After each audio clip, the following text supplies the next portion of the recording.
오늘 말씀은 수레 위, 수레 옆, 수레에서 내려와 라는 제목으로 말씀을 드리고자 합니다. 독일의 아주 유명한 신학자 위르겐 몰트만이 있습니다. 이 위르겐 몰트만은 희망의 신학이라는 그러한 말씀을 이렇게 전하는 그러한 학자입니다. 그런데 이런 희망의 신학이 나오기까지 그가 그냥 머릿속으로만 나온 것이 아니라 그의 삶 속에서 경험한 하나님을 만났기 때문에 이 희망의 신학이 탄생을 했습니다. 몰트만은 17세의 나이에 독일 공군의 보조병으로 징집이 되었습니다. 그런데 1943년에 함부르크에 대규모의 그 연합군 폭격이 쏟아졌습니다.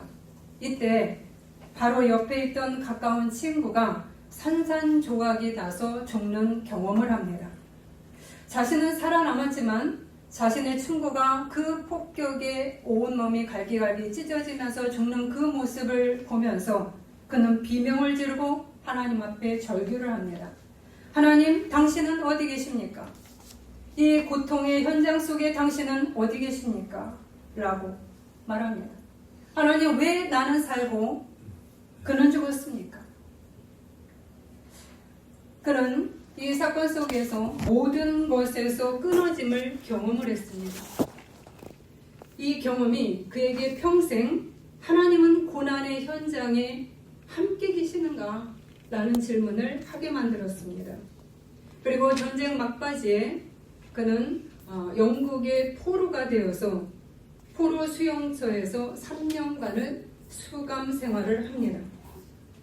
독일은 망했고 나치의 홀로코스트 학살 소식을 접합니다. 그러면서 독일 국민으로서, 몰트만은 독일인이니까 독일 국민으로서 깊은 수치심을 느끼고 내 나라가 이렇게 많은 사람을 죽이는 그런 홀로코스트의 주인이 되어서 악을 행했던 것에 대한 그 수치심과 그리고 도덕적인 파멸을 느낍니다. 그리고 같이 수감되었던 그 포로 수용소에 같이 있었던 많은 동료들이 희망을 잃고 시들어가는 모습을 봅니다. 몰트만 역시도 정신적인 붕괴 직전 이전에까지 이르게 됩니다. 그런데 이때 정말로 생각하지 못했던 삶의 희망조차 다 놓아버린 이 몰트만에게 자신의 적군이었던 그 영국 군목이 와서 성경을 그에게 쥐어줍니다. 어떻게 나에게, 가해자인 나에게, 피해자인 영국군이 성경을 쥐어줄 수 있을까? 이러한 질문을 던집니다. 그리고 그는 그 성경을 펴서 읽기 시작을 합니다. 읽다가 그는 시편의 탄식시에 꽂힙니다. 그리고 예수님의 말씀이 가슴을 파고 들어옵니다. 예수님께서 십자가에서 절규하신 그 말씀, 나의 하나님 어찌하여 나를 버리셨나이까? 그 말씀을 읽는 순간 그는 예수께서도 하나님과 끊어지셨구나. 그 경험이, 예수의 경험이 바로 내 경험이야. 내 경험이 바로 예수의 경험이었구나. 예수님도 끊어지셨구나. 소망이 없었구나. 예수님도 절망 가운데 처하셨구나. 나는 혼자 이 절망 가운데, 고통 가운데 있는다고 생각을 했는데 예수님이 바로 그 고통 가운데, 다 끊어진 삶 가운데 계셨구나 라고 하는 전율을 느낍니다. 하나님은 바로 이러한 나를 위해서 이 예수를 그 십자가에 달게 하셨구나. 나의 고통을 너무나도 잘 이해하시는 하나님을 이제 만났다라고 고백을 합니다. 하나님 또한 십자가에서 자신의 아들을 잃은 고통을 겪으셨으니 이 십자가는 하나님과 예수님이 단절되는 가장 깊은 어둠의 정소였다는 것을 깨닫습니다.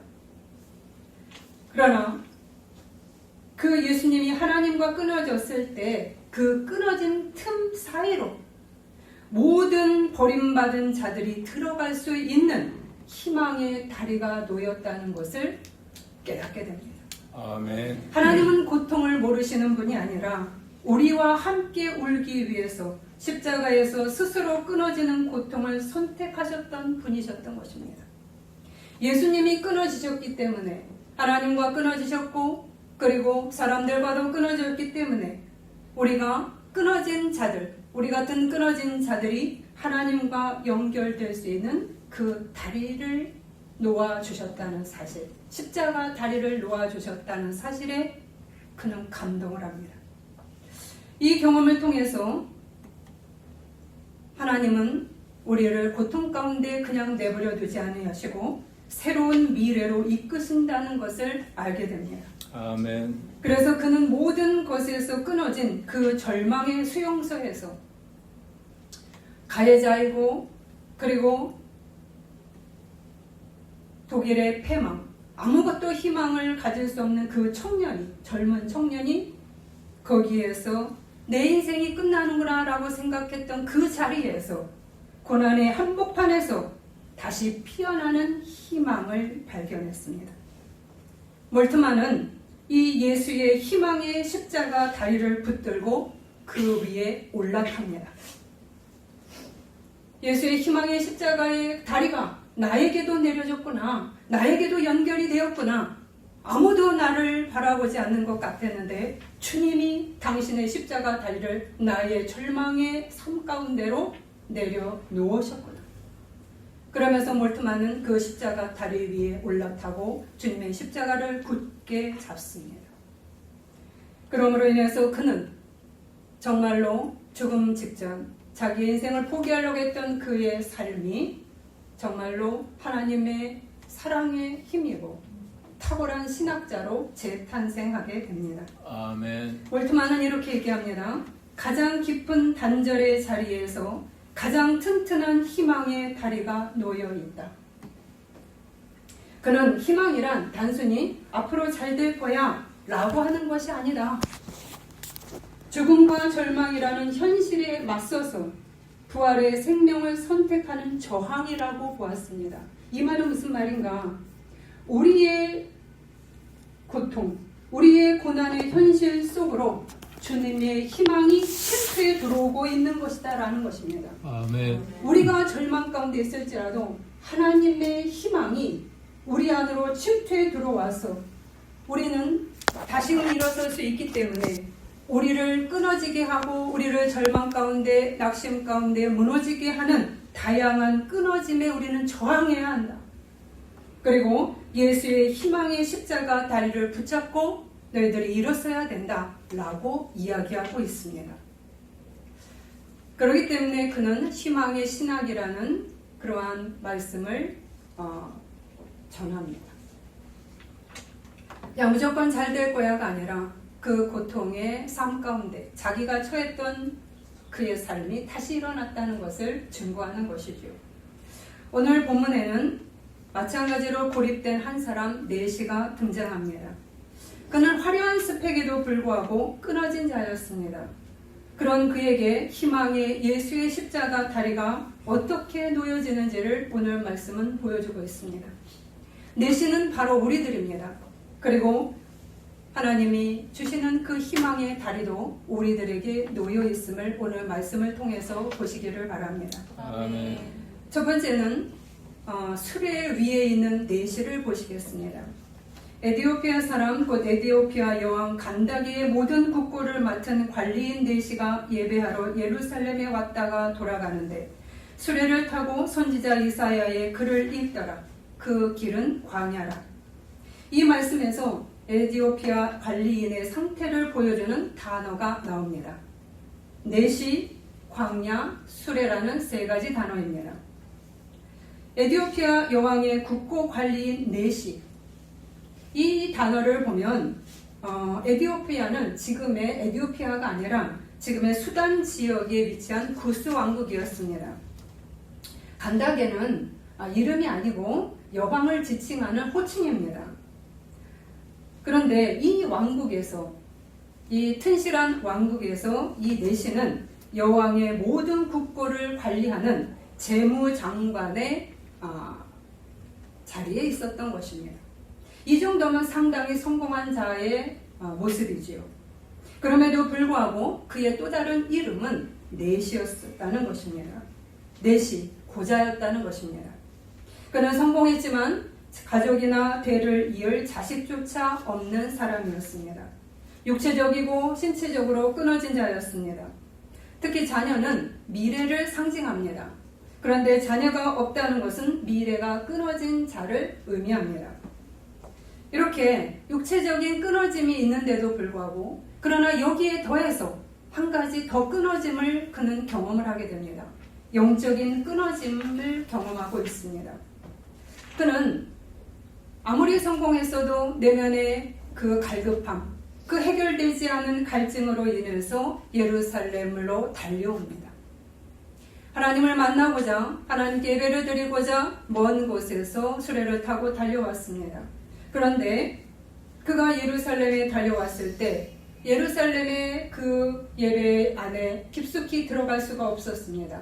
왜냐하면 신명기 23장 1절에 고자와 이방인은 여호와의 총회에 들어오지 못한다는 법령이 나와 있었기 때문입니다.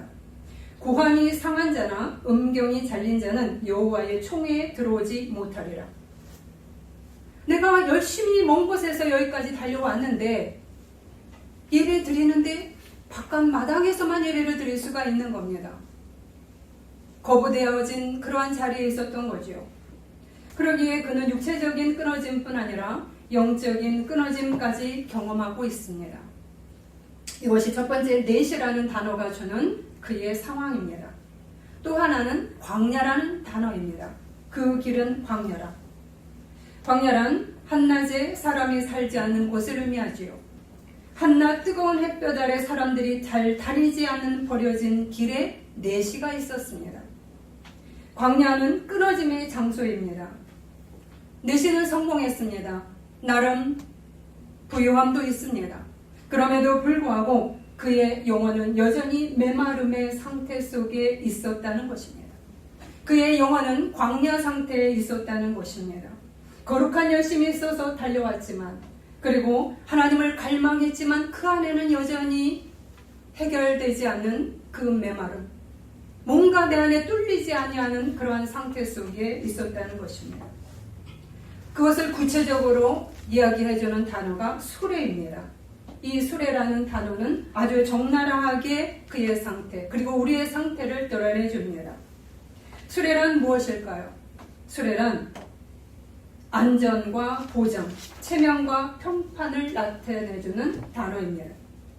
지금 내시는 수레를 타고 달려왔습니다. 그러면 현대적인 언어로 이것을 바꾸면 무엇인가? 내가 굉장히 좋은 차를 타고 멀리서 여기까지 달려온 것입니다.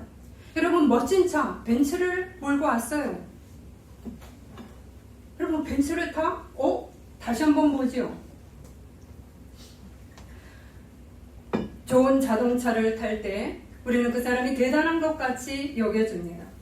평판과 체면이 올라가는 듯 합니다. 수레는 바닥에 닿지 않습니다. 밑바닥이 아니라 높은 안전한 자리, 그리고 평판과 성공의 자리, 이러한 위의 자리를 잡았다는 이야기입니다.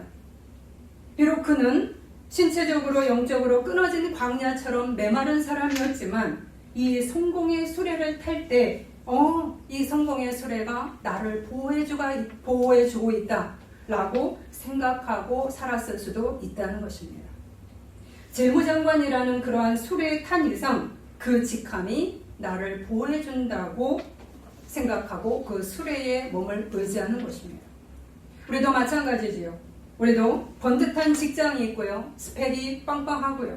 그리고 통장 잔고에 돈이 많이 있으면 이러한 수레가, 내가 통장 잔고에 수레, 거기에 많은 돈이 있고, 그 다음에 내가 반듯한 직장이 있고 스펙이 좋을 때 나름 나에게는 어깨가 확 올라가면서 가슴이 펴지는 느낌을 줍니다. 염려할 것들이 별로 없는 것 같지요. 그렇기 때문에 우리는 이 수레에 타기 위해서, 이 수레가 내 것이 되기 위해서 온 힘을 다합니다. 이러한 행동들이 나쁘다는 이야기는 아닙니다. 성공이 필요하고 이러한 자리에 올라가셔서 우리들이 또한 하나님의 일을 할 수도 있습니다. 그러나 문제가 있었습니다. 무엇인가? 이 수레의 주도권이 나에게 있다는 이야기입니다. 이 수레에 넷이 혼자 타고 있었습니다. 이 말은 무엇인가? 수레의 주도권을 내가 쥐고 있음을 상징합니다. 수레에 탄 자는 이 마부에게 명령을 내려서 앞으로 가고 멈추도록 할 수 있는 그러한 힘이 있습니다. 내가 주도권을 잡고 내가 명령권을 가지고 있고 모든 것을 움직입니다. 내가 주도권을 갖고 앞으로 달리는데 인생의 온 힘을 다 드린다는 것입니다. 주님이 나의 주도권을 쥐게끔 허락하고 있지 않다는 이야기입니다. 주님이 나의 수레에 타셔서 나의 수레를 움직여 주시도록 내가 의지하고 걸어가기보다는 내가 주인이 되어서 이 수레를 달리는데 온 힘을 드린다는 이야기입니다. 내가 세운 목표, 내가 가려고 하는 방향, 온 힘을 다해서 속도를 내어서 앞으로만 달리려고 하는 이러한 자세가 바로 내시에게 있었고 우리에게도 현대에 있다는 이야기지요. 우리는 몰트만보다는 오히려 이 에티오피아 내시와 더 가까울 수가 있습니다. 온 힘을 내어서 내가 성공해야 돼. 내가 저 위치에 올라가야 돼. 예, 열심 좋습니다. 그러나 문제는 우리가 온 힘을 다해서 속도를 내어서 앞으로만 달리려는 자세에 있다는 것입니다. 그렇지 않으면 불안합니다. 내가 멈추면 불안합니다. 내가 조금 늦게 걸어가면, 늦게 달리면 내가 뒤처질까봐 막 불안이 막 몰려옵니다. 멈춰서는 것이 불안하지요. 불안하기 때문에 계속 달려야 합니다. 내 몸을 혹사하면서까지 달려야 합니다.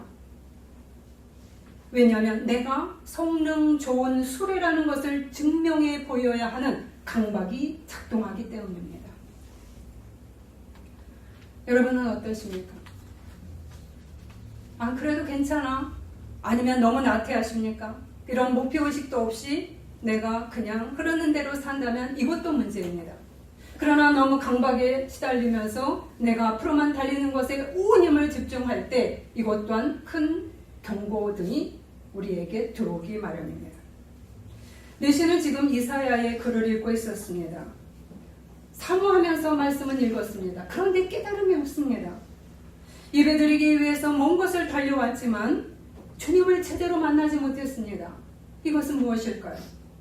종교 행사 중심의 신앙생활, 머리에 머무는 신앙, 지식으로는 알지만 가슴으로 내려오지 않습니다. 깨달음이 없습니다. 내 경험의 틀 안에다가 하나님을 가두는 그러한 신앙에 머무른다는 것입니다. 왜?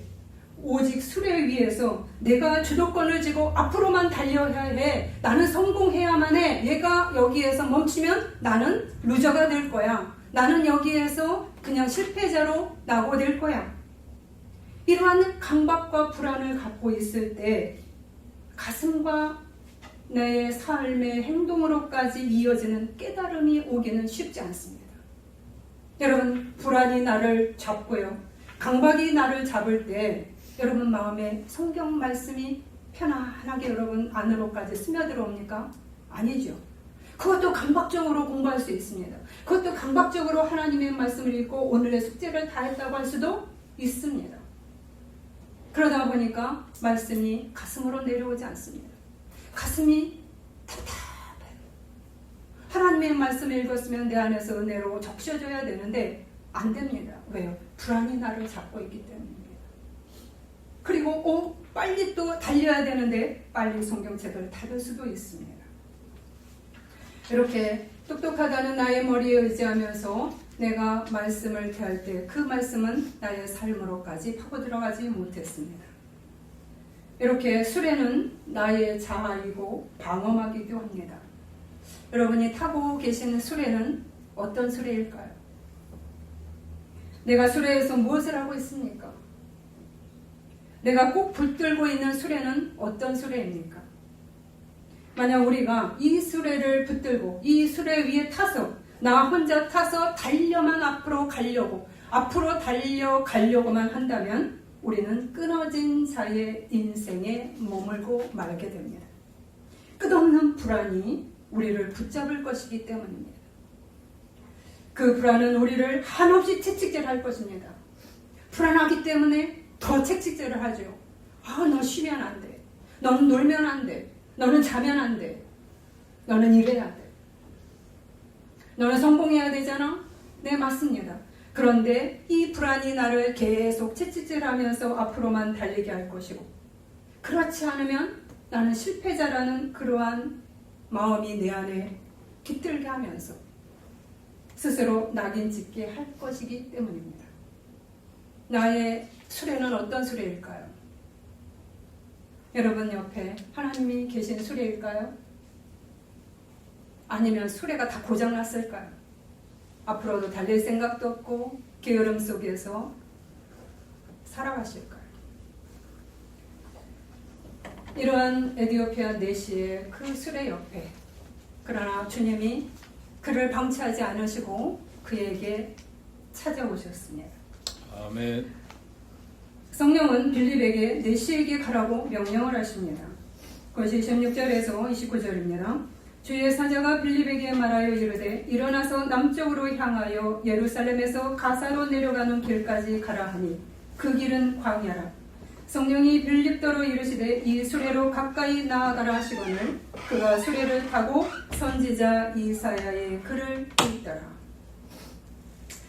아주 먼 길을 달려왔습니다. 거친 광야의 길이었지만, 그리고 이 내시를 만나기까지 빌립은 많은 시간을 들여야 했지만, 수고를 해야 했지만, 하나님은 빌립에게 내시에게 가라고 이야기합니다.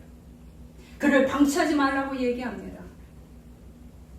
그가 그냥 방치된 상태로 있다면 그는 불안과 강박으로 무너질 것이기에 그에게 찾아가라. 네가 그 걸음걸이가 힘들고 지칠지라도 그에게 다가가라고 이야기합니다.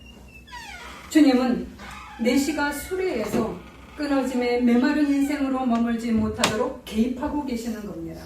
이 수레로 가까이 나아가라.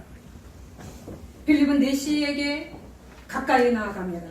그리고 이사야 53장을 큰 소리로 읽는 그에게 묻습니다. 읽는 것을 깨닫느냐? 주님은 십자가 당신의 희망의 다리를 가지고 지금도 홀로 앞으로만 달려가는 나의 수레로 찾아오십니다. 여러분 믿습니까? 아멘. 안 느껴지세요? 물투만에게 찾아오신 그 예수님은 지금도 나를 찾아오십니다. 아멘. 나의 인생에도 얘야 너 혼자 달려가니 힘들지 않냐? 얘야 네가 빨리 앞으로만 가야 해. 쉬면 안 돼. 라고 얘기하는 너에게 나는 쉼을 주고 싶고 나는 너에게 참된 기쁨을 주고 싶고 너에게 희망이라는 내일을 주고 싶다. 라고 하시면서 새로운 희망의 다리를 놓고자 다가오십니다. 아멘. 빌립이 다가와서 묻는 질문에 내시는 반응을 보입니다. 대답하되 지도해주는 사람이 없으니 어찌 깨달을 수 있느냐 하고 빌립을 청하여 수레에 올라 같이 앉으라 하니라. 내시는 자신의 문제, 자신의 신체적이고 영적 끊어짐의 광야를 인식했습니다. 그리고 내 스스로 혼자 힘으로는 깊이 깨달을 수 없는 무지와 한계를 인정하기 시작했습니다. 그리고 빌립을 자신의 수레에 초대합니다. 내 수레 옆에 올라타 앉으세요. 여러분 이 말이 무슨 말입니까?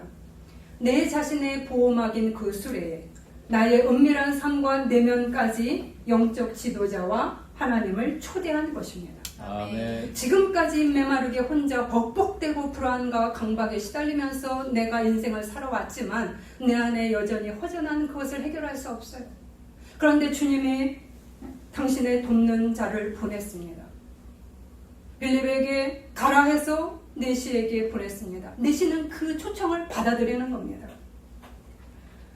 지금까지 찾지 못해 끊어짐의 광야에 살던 그 내시 옆에 빌립과 주님이 앉도록 그가 허용했다는 사실입니다. 아멘. 수레에 나란히 앉도록 놀라운 일들이 벌어지기 시작합니다.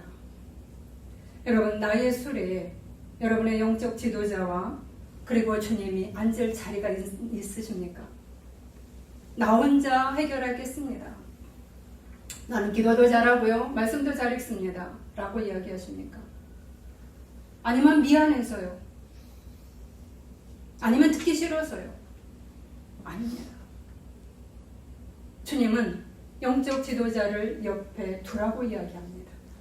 그가 너를 도와줄 것이라고 이야기합니다. 아멘. 그럴 때 내 옆자리에 그의 자리를 마련하셔야 됩니다. 아멘. 그럴 때 성령의 은혜가 그에게 밀려오기 시작을 하죠. 그는 혼자 수레를 몰고 가려고 하지 않습니다. 이제는 같이 가려고 합니다. 그러면서 이 빌립이 또다시 묻습니다. 읽는 성경 구절은 이것이니 일러스되 그가 도살자에게로 가는 양과 같이 끌려갔고 털 깎는 자 앞에 있는 어린 양이 조용함과 같이 그의 입을 열지 아니하였도다. 그가 굴욕을 당했을 때 공정한 재판도 받지 못하였으니 누가 그의 세대를 말하리요. 그의 생명이 땅에서 빼앗김이로다 하였거늘 그 내시가 빌립에게 말하되 청컨대 내가 묻노니 선지자가 이 말을 한 것이 누구를 가리킴이냐. 빌립이 입을 열어 예수의 복음을 전하니 라고 나옵니다. 빌립은 이사야 53장을 풀어냅니다. 예수 그리스도가 심한 고통을 당했습니다. 그는 공정한 재판도 받지 못하고 그러한 재판을 받는 그 예수에 대해서 백성들도 빈정대면서 당연한 것처럼 여겼습니다. 이 땅에서도 그는 버려진 자가 되었고 하나님은 이 땅의 사람들의 죄악을 예수가 담당하게 하기 위해서 그 죄의 짐을 진 그 아들을 외면했습니다. 왜? 백성의 죄를 대신 지어서 값을 치러야 하기 때문입니다. 그렇기 때문에 예수는 끊어진 자로 살아야 했습니다. 하나님이 어찌하여 저를 버리시나이까? 이 고백을 하심은 우리의 끊어짐을 하나님과 다시 잇도록 하기 위한 끊어짐이었습니다. 라고 해석을 해주었습니다. 이 예수께서 끊어진 그 장면을 이 내시가 듣자 내시의 마음이 뭉클대기 시작했습니다. 아, 나 혼자 끊어진 존재가 아니었네. 예수님이 먼저 끊어지셨네. 그리고 예수님이 그 절망 가운데 끊어짐은 바로 나의 절망을 공감하시고 그리고 나의 이 힘든 삶을 이해하시고 오히려 이 힘든 삶 속에 당신의 희망의 십자가 다리를 놓아주시기 위함이네라는 것을 그는 만나기 시작했다는 것입니다. 아멘. 이 희망의 십자가 다리로 들어 올려져야 되겠다. 나는 지금껏 혼자 강박 속에 불안 속에 살아왔지만 나 혼자 갈 것이 아니라 나를 돕는 이 영적 지도자와 그리고 나와 함께 영원히 함께 하시는 주님과 함께 이 십자가 다리에 내가 더욱더 올라타기고 그리고 주님과 함께 동행해야 되겠다라는 결단을 하게 됩니다. 아멘. 바로 이것이 이 내시가 지금껏 수레 위에서 혼자 있던 그가 수레 옆에 누군가를 태울 때 하나님의 사람을 태울 때 성령님을 태울 때 나타나기 시작한 변혁이었습니다. 아멘. 이제 내시는 하나를 더합니다. 수레 옆에 태우는 것에서 멈추는 것이 아니라 수레에서 내립니다. 길 가다가 물 있는 곳에 이르러 그 내시가 말하되 보라 물이 있으니 내가 세례를 받음에 무슨 꺼리낌이 있느냐. 이에 명하여 수레를 멈추고 빌립과 내시가 둘 다 물에 내려가 빌립이 세례를 베풀고 둘이 물에서 올라올세 주의 영이 빌립을 이끌어 간지라. 내시는 기쁘게 길을 가므로 그를 다시 보지 못하니라. 여러분 그의 인생에 놀라운 일이 생기겠습니다. 내시가 달려가던 수레를 멈추라고 명령한 것입니다. 여러분 이거 그냥 가다가 멈추라고 얘기하지 않습니까? 아니 일반적인 멈춤하고 다릅니다. 그는 세례를 받기 위해서 수레로 내려 물가로 들어간 것입니다. 그럼 이것은 무엇을 의미하는 것일까요? 그의 인생에 놀라운 변혁이 일어났다는 이야기입니다. 아멘. 왜 그럴까요? 지금까지 이 내시의 수레는 가속도가 붙은 수레였습니다. 그냥 앞으로만 달려 성공해야 돼, 내가 이렇게 살면 안 돼, 계속해서 나를 계속 볶아치면서 나에게 쉼 한 번 안 주고 나에게 눈동자 하나 자기에게 돌리지 아니하고 그리고 오직 위로 돈을 벌어야 돼. 돈 벌어야 돼. 그리고 나는 모든 것들 내가 해야 될 도리조차 뒤로 빼면서 오직 성공만을 향해서 걸어갔다면 바로 이렇게 끊임없이 달려가는 그러한 수레에 끊임없이 달려가는 수레면 수레만 있을까요? 가다 보면 가속도가 붙지요. 그렇죠? 가면 가속도, 더 속도가 나지요. 가속도가 더 붙어서 이제는 멈출 수 없게 돼서 저절로 속도에 의해서 내가 끌려가는 그 인생이 되었던 그가 그 가속도 인생에 브레이크를 걸었다는 사실입니다. 아멘. 멈춰야 되겠다. 내가 더 이상 이렇게 살면 내가 인생이 망하겠구나. 내가 더 이상 이것이 성공인 줄 알았는데 그렇지 아니하고 내 몸과 마음이 다 피폐해지고 무너지는 그런 불안과 강박 속에 나를 집어넣는 것이었구나 라는 것을 깨닫는 순간이었다는 것입니다. 아멘. 이제 관성적으로 달려가는 그 수레를 가속도가 붙은 그 수레에 내시는 멈춰라 의지적으로 명령을 내립니다. 이제 오직 나의 목표만을 향해서 속도를 내어 계속 달리라는 그 불안의 소리를 그는 듣지 않기로 결정한 겁니다. 여러분, 불안의 소리가 얼마나 힘이 있는지 여러분 아십니까? 불안의 소리가 나를 계속 채찍질하지요. 불안하기 때문에 더 채찍질합니다. 그런데 우리는 하나님의 소리보다 이 불안의 소리에 더 민감합니다. 하나님의 소리보다 불안의 소리가 더 잘 들린다는 이야기입니다. 그것이 하나님의 소리처럼 들립니다. 너는 성공해야 돼. 너는 쉬면 안 돼. 너는 완벽해야 돼. 그 소리가 하나님의 소리로 치환되는 거예요. 근데 하나님은 그렇게 얘기하지 않거든요. 나의 한계를 아시고 나의 끝이 어딘지를 아시고 너가 그렇게 가다가 다 무너진다. 얘야 스탑 멈춰. 천천히 가도 살아. 아니 지금은 쉴 때야? 아니면 지금 달릴 때야? 다양한 어떤 처방을 내려줍니다. 그런데 불안이라는 나의 안의 깜빡등은 그렇게 얘기하지 않습니다. 오직 앞으로만 달려야 돼. 위로만 가야 돼. 멈추면 안 돼. 모든 것을 희생하더라도 너는 그 길을 가야 돼 라고 계속적으로 채찍질을 가합니다.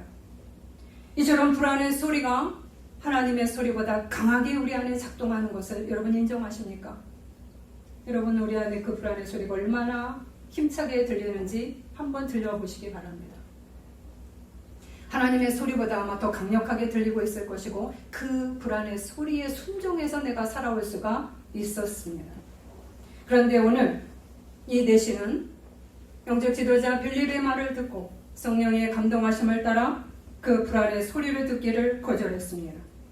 이제 불안의 소리보다 희망의 십자가 다리의 소리를 듣기를 선택한 것입니다. 아멘. 이 거룩한 정지, 스탑의 소리가 내시의 인생을 바꾸기 시작합니다. 아멘. 지금 그는 이 수레에서 내려왔다고 얘기합니다. 지금까지 나의 재산, 그리고 나의 스펙, 그리고 나의 성공 등등등 세상이 주는 그 소리가 나의 안전한 수레라고 믿고 운전대를 잡고 왔는데 내가 이 철저한 계획과 이 고집을 내가 내려놔야 되겠다 라고 하는 것이 수레에서 내려옴이라는 의미입니다. 지금까지 내 계획대로 안 되면 불안했어요. 그런데 이러한 불안해 하던 삶에서 주님, 이제는 주님 중심으로 살겠습니다. 주님이 이끄시는 대로 살겠습니다 라고 고백하는 행위였기 때문입니다. 아멘. 그는 이제 물가로 스스로 내려갑니다. 물 웅덩이로 내려가서 옷을 적시는 그 행위는 내 품위를 손상시키는 행위이지요. 그런데 이제 그는 다른 사람의 시선을 의식하지 않습니다. 오직 주님이 베푸시는 그 은혜로 내가 이제 새롭게 탄생할 나의 미래가 더욱 기대되기 때문입니다. 아멘.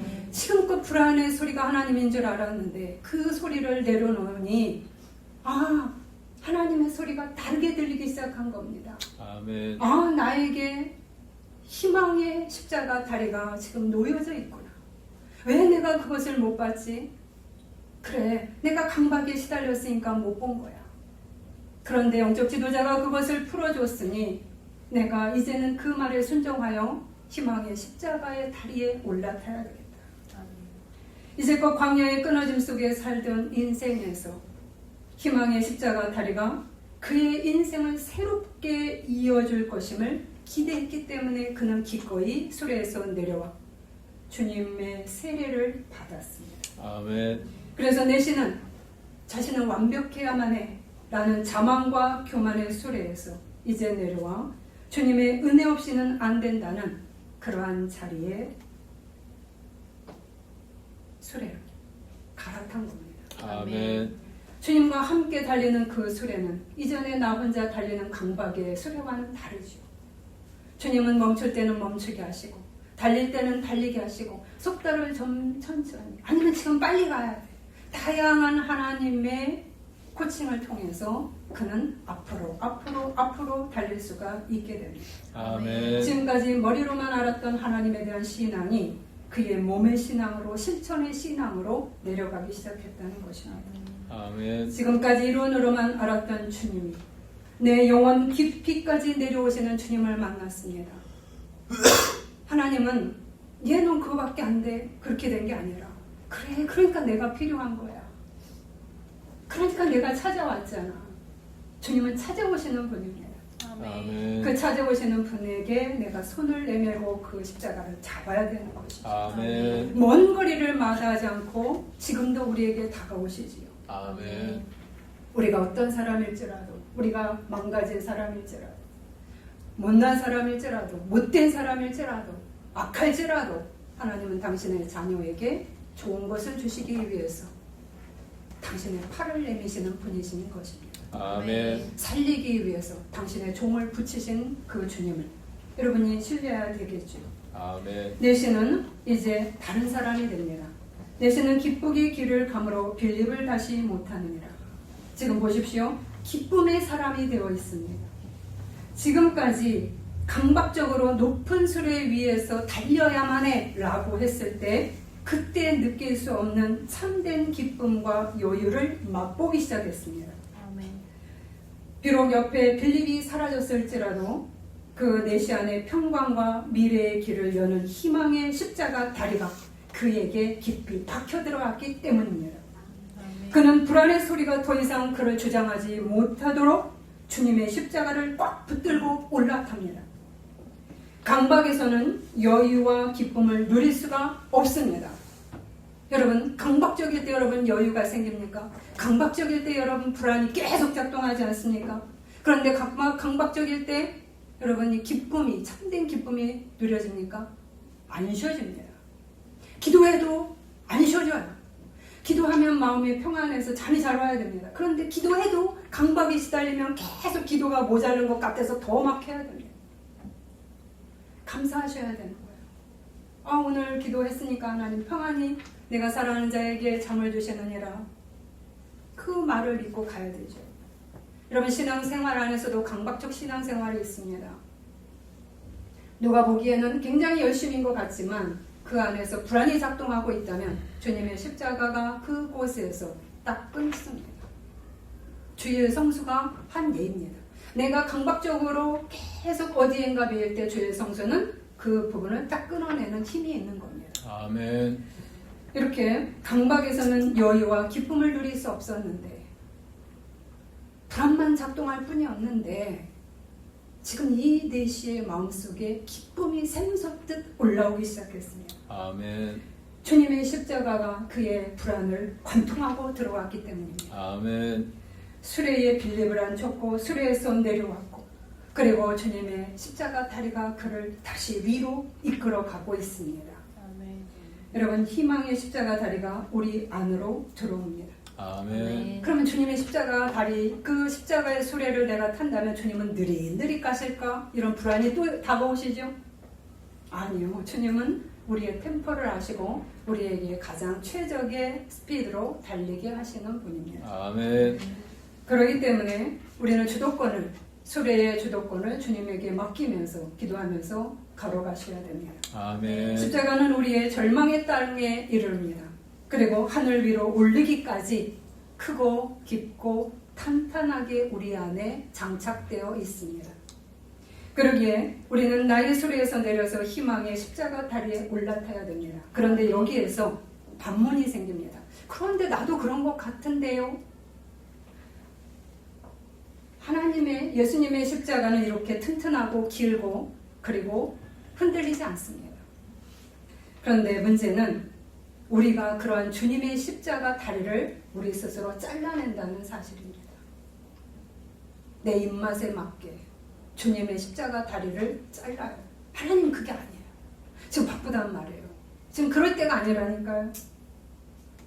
머리로만 멈추는 신앙은 주님의 십자가 다리를 잘라냅니다. 필요할 때만 타는 다리가 됩니다. 주님이 필요할 때만 잠깐 긴급 처방용으로 주님의 십자가 다리를 탈 때는 그때는 주님의 다리를 잘라냅니다. 정작 필요한 그 순간에 그 다리는 없을 수가 있습니다. 왜? 내가 타려고 하지 않기 때문입니다. 내가 주도권을 잡는 수리의 신앙으로는 바로 십자가 다리가 짧지 않은데도 짧은 다리로 작동을 하게 마련입니다. 우리가 주님을 의지하지 않기 때문입니다. 그러기에 주님의 십자가 다리를 잘라낸 것은 주님이 아니라 바로 우리라는 사실을 직시하셔야 합니다. 그리고 주님은 이러한 주님의 십자가 다리를 잘라내는 우리의 자세에도 불구하고 여전히 또 다가오십니다. 여전히 당신의 십자가 다리를 다시 접붙여서 또 길게 만들어서 얘야 또 타라 또 타라 반복적으로 우리에게 다가오면서 내 십자가 다리가 튼튼해질 때까지 당신은 포기하지 않고 나에게 다가오시는 분입니다. 아멘. 우리가 기도 생활을 한다는 것은 무엇입니까? 말씀을 배운다는 것은 무엇입니까? 바로 이러한 나의 짧은 십자가 다리가 튼튼하고 길은 그러한 십자가 다리로 변형되기까지 훈련받는 것입니다. 아멘. 당신의 십자가 다리는 이전이나 지금이나 길고 튼튼합니다. 그리고 그 다리는 우리에게 힘있게 작동을 해서 나의 미래의 삶을 안전하게 끌고 가는 능력 있는 다리였습니다. 아멘. 그러나 우리의 불안이라는 그러한 소리가 나를 잡음으로 말미암아 십자가 다리를 밀쳐냈기 때문에 우리의 십자가 다리는 짧은 다리로 작동했다는 사실을 기억하시기 바랍니다. 아멘. 이제 우리는 이 내시처럼 우리가 강박과 불안의 수레를 멈추고 그리고 내려오셔서 주님의 기쁨의 사다리에 타는 성도가 되셔야 되겠습니다. 아멘. 그래서 나의 수레에서 이제 주님의 기쁨을 맛보는 주님과 동행하는 수레에 같이 타고 가시기 바랍니다. 아멘. 그러므로 이제 우리는 이 내시를 넘어서 벨립처럼 수레 위에 여전히 앉아 달리는 또 다른 강박과 불안에 시달리는 자에게 여러분이 다가가셔서 그에게 긴 십자가 다리를 소개해주고 그리고 그들을 위해 기도해 주시는 그리고 그들을 도와주시는 그러한 빌립 집사가 빌립이 되기를 기도합니다. 아멘. 기도하시겠습니다.